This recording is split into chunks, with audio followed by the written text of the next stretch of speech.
Bwana Yesu asifiwe sana. Ni mimi kiongozi wa ibada Aidan Vivi. Niko wapi? Inaweza kuwa ni mazingira tofauti kabisa ambavyo ulishazoea kuona. Leo nipo hapa Yerusalemu Studio. Yerusalemu Studio ni kwamba ni miziki ya Yesu. Miziki inalia hapa, miziki inapikwa hapa. Na leo niko na producer wa hii studio mpya kabisa, na ni studio ya kisasa. Unaambiwa hii studio hata ukimtaka producer kutoka Dar kurekodia, yani ni hivi, wao wanakuambia wewe mlete, njoo hapa. Kikubwa miziki ya Yesu ilie. Jina lenyewe linaitwa Yerusalemu. Kila kitu lazima kianze Yerusalemu. Okay, mbele yenu niko na producer mkubwa sana katika mkoa wetu wa Singida, na ni mtumishi wa Mungu mzuri kabisa. Yaani achana tunakuwa producer, pia ni mwalimu. Alafu huyu ndugu, yani amebarikiwa vitu vingi sana. Bwana Yesu asifiwe. Amina, Bwana Yesu asifiwe. Amina. Unajisikiaje kwanza? Niko fresh.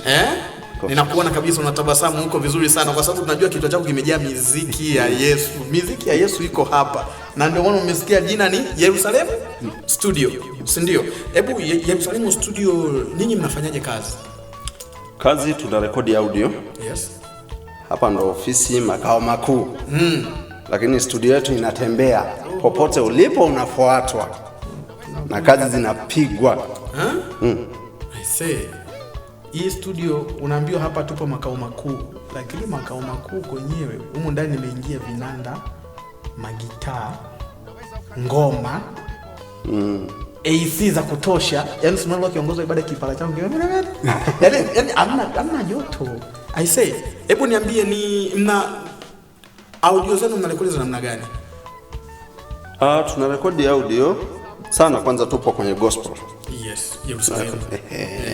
Gospel. Yes, tunadili na gospel, na rekodi audio, na labda nipate kuwatambulisha na bei zake. Ili mtu anapokuja anakuja anajua. Kurekodi ni 50,000. Unapigiwa magitaa, kila kitu. Muziki unatoka umenyoka. Yesu anaenda kutukuzwa. Hivi vitu tunavyoviona, hii magitaa, naona ni vinanda hapa 50,000. Sasa mwaka huu ashindwe mtu tu. Hadi mimi kiongozi wa ibada nitatoa hapa. Okay, tuendelee. Ofisi yetu ipo stendi mpya. Yes. Mkabala na chuo cha St. Joseph. Okay. Ukishafika geti la kutokea stendi ya Vumbi, unanyoosha barabara mkono wa kulia. Unatembea mbele kidogo, kuna geti la rangi nyeusi. Tuko mkabala na St. Joseph. Ukishafika, umeshafika. Asante sana. Umezungumza mwanzoni ukasema kwamba ninyi hapa ni makao makuu Yerusalemu. Ina maana Yerusalemu ina ofisi zingine ama kuna namna gani? Na huyu mtazamaji wa Singida Gospel anayetazama hapa anaweza kutoa yuko Itigi, anaweza kutoa yuko Manyoni, na watu ninavyojua watu wa Singida kwenye swala la kwaya. Kwaya ina watu 50. Ina maana wa kutoka kule kuja huku kurekodi inaweza kuwa changamoto. Yerusalemu mnatoka? Tunatoka. Tunawafuata, sio Singida tu, hata nje ya mkoa tunaenda. Asante sana. Hebu neno moja la utumishi kwa wanakwaya wanakutazama, kwa makanisa wanakutazama, hata pia wachungaji wanakutazama, na watu binafsi kuhusiana na huduma hii ya muziki katika mkoa wa Singida, hasa katika studio yako ya Yerusalemu. Mimi niseme kwamba watarajie vitu vizuri, na tunahitaji kazi ili tufanye kazi, Yesu atukuzwe. Hicho. Okay. Asante sana. Kama unabisha, njoo hapa. Usikilize mziki tu hapa ulivyo. Kwanza mazingira yenyewe yanakuonyesha kabisa kwamba kazi lazima iwe smart. Sifa ya kwanza ni mazingira yako ya kazi kwanza yakoje. Mazingira yako masafi. Ongela studio iko safi.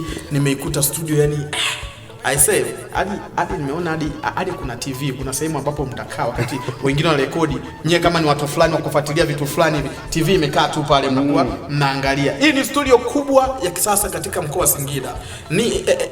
Yalikuwa ni mawazo kuwa na kitu kama hiki? Mungu akishatoa kibali tu mambo yote yanawezekana. Hii studio mnaweza mkaja hata watu 50 na mnafiti wote. Mungu awabariki sana. Na Mungu akubariki pia. Tuwatakie kazi nzuri, na sisi kama Singida Gospel tunasema kwamba tuko hapa Yerusalemu na tutaendelea kuwepo Yerusalemu Studio, na tutahakikisha mambo yote yanafanyika. Hata hii audio unayosikiliza hapa ya Yerusalemu Leo sinaona situmii ile kilongalonga. Kwa hiyo nikukaribisha Yerusalemu. Mimi kama kiongozi wa ibada nasema ncho miziki ya Yesu italia. Ni wapi? Ni hapa stendi ya Vumbi, geti la kutokea mkono wako wa kulia tu. Mkabala na chuo utaona geti jeusi zuri tu kabisa lina mstari hivi. Wewe pale sukuma tu utasikia tu kule. Wewe hapo utakuwa umeshafika. Jina naitwa Geoffrey Sipi. Kwisha.